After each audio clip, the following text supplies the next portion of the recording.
Welcome back. The Biden administration has prioritized racial equity as a part of its agenda in a number of legislative topics, from infrastructure to law enforcement.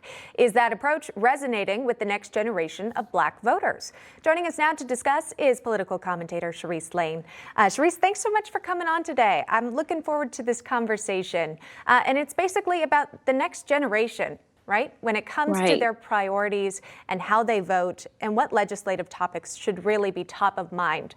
I know you come from a conservative perspective. If you could just talk to me about how you're viewing the Biden-Harris administration so far. Right. I really don't. I'm not in favor of this administration at all. I think that they are actually putting other people first instead of Black Americans. And the Biden, he was the very person who said that Black Americans were the ones that put him in office, and yet he hasn't passed any tangible policies for us. So I just think that they aren't really delivering on the promises that they said they would do. And it's very unfortunate and very disappointing, but it's something that I was expecting because I didn't vote for Biden at all. So it was definitely something I was expecting. And it's just disappointing at this point. Yeah.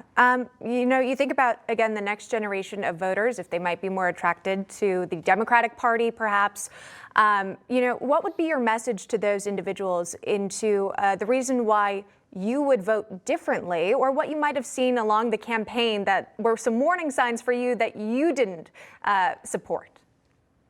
Well, concerning the Biden administration, one of the things that basically turned me off from him was one thing that he said that was just really ridiculous. And he said that if you don't vote for me, you're not Black.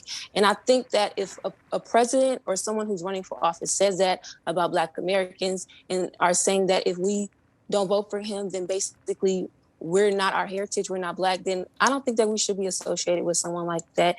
That should be common sense to a lot of people, that if a person like that says something like that about your community, you have to step back. You have to take a look.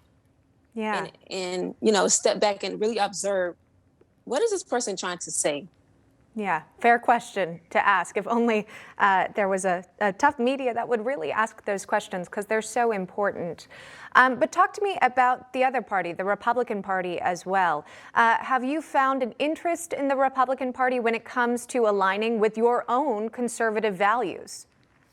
Yes, I have. I am a registered Republican. I know a lot of my peers aren't, but I am more right-leaning. I would say that a lot of my Black American peers, even though they are conservative, they aren't necessarily Republican, but we have a reason as to why. I would say that a lot of Black Americans were historically raised as conservative. We are hardworking. We do take personal responsibility. We aren't really dependent on government, and we put God first. And I think that that's important. Yeah, you just laid out those traditionally conservative values that clearly are a priority for yourself. Charisse, I know you're a political commentator. Have you considered looking into politics? Is that something of interest for yourself?